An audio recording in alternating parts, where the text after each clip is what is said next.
Amigos, e agora com as imagens sempre precisas do Derli Santos, que está aqui atrás me acompanhando. Eu vou ter que dar uma maneirada aqui nessa pista, que nós tivemos uma pista à nossa disposição. Na verdade, como eu falei, é um condomínio desocupado, que está em fase de construção e foi cedido para nós avaliarmos carros aqui dentro. Uma pista muito legal, cheia de subidas, descidas, curvas fechadas.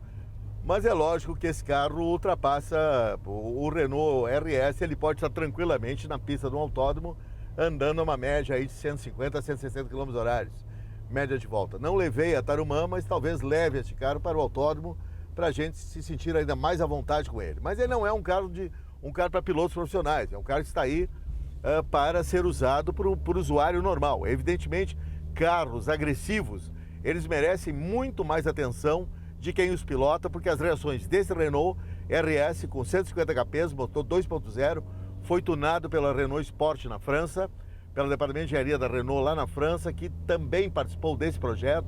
Eu digo que esse aqui só uma estrutura de Sandero, mas ele é totalmente diferente na sua estrutura do Sandero. Ele tem novas suspensões, com nova geometria, ele tem um motor que recebeu um novo coletor de admissão, novas regulagens e que ficou com um torque muito forte, muito poderoso. Nós estamos aqui num condomínio, a gente pode andar um pouco mais forte aqui e vocês vão ver que é um carro, aqui tem curvas bastante fechadas, é um carro extremamente competente, grudado em curva, um carro muito seguro, eu diria, muito veloz e muito seguro. E também com esse motor de 150 kps que surpreende, ele tem mais de 39,5 kg força de torque. A gente nota isso no poder de reaceleração, que é bem superior, evidentemente, ao Sandero normal. Aliás, o parâmetro desse carro não pode ser o Sandero normal. O comportamento dele é completamente diverso do Sandero. Aqui então são as curvas, repare, em descida, fechadíssima, descompensada para fora. O carro está grudado, nem sequer espalha, como a gente diz, quando está fazendo testes em autódromos. O poder de aceleração, de reaceleração, vocês estão vendo agora. Outra coisa que me impressionou, que ele tem, são freios a disco de grande diâmetro, freios a disco nas 4 rodas, evidentemente, tem programa de eletrostabilidade, controle de tração, tudo isso é fundamental para um carro que não é um brinquedinho. Esse é um carro muito sério.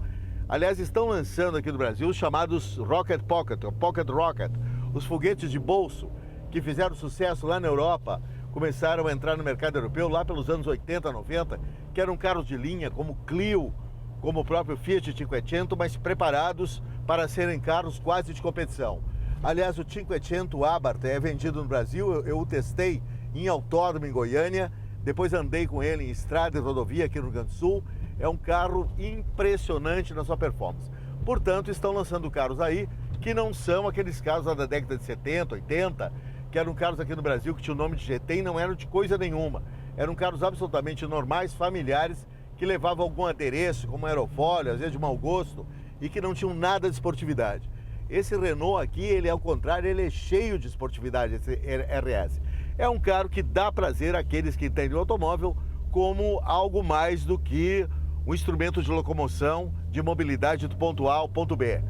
Bota aí alguma adrenalina no meio. Claro que, como eu disse, as reações de carros muito rápidos, elas sempre exigem de quem os dirige. Por exemplo, aqui vou dar um exemplo para vocês. Repara essa capacidade de aceleração que eu tenho aqui, ó. De repente me pinta na frente uma curva, ó. E uma curva das piores. Quer dizer, você tem que ter cuidado nesses carros muito velozes, porque você chega muitas vezes muito rápido. Isso qualquer carro veloz, qualquer carro muito potente. Tem que ter muito, principalmente uma capacidade de frenagem, mas quando você pilota um carro desses, você não vai ali catar nos freios todo o tempo. Evidentemente seria isso um risco altíssimo. Melhor então maneirar, dosar a velocidade, chegar na curva como se deve chegar, com uma velocidade mais baixa e começar a reacelerar no meio da curva. Uma ergonomia excelente interna, bancos aconchegantes, bancos esportivos também bolados lá pela Renault RS, pelo departamento RS, a divisão de alta performance, que tem 2 vertentes na França, essa divisão. Ela produz carros de competição para campeonatos europeus, até para o campeonato mundial da FIA GT, e produz também versões apimentadas de carros de linha Renault. Por exemplo, lá tem o Megane RS, tem o Clio RS, que até o Clio RS poderá, a próxima geração do Clio, ter uma versão RS aqui no Brasil. A Renault deve lançar um novo Clio até, eu acho que no segundo semestre de 2016.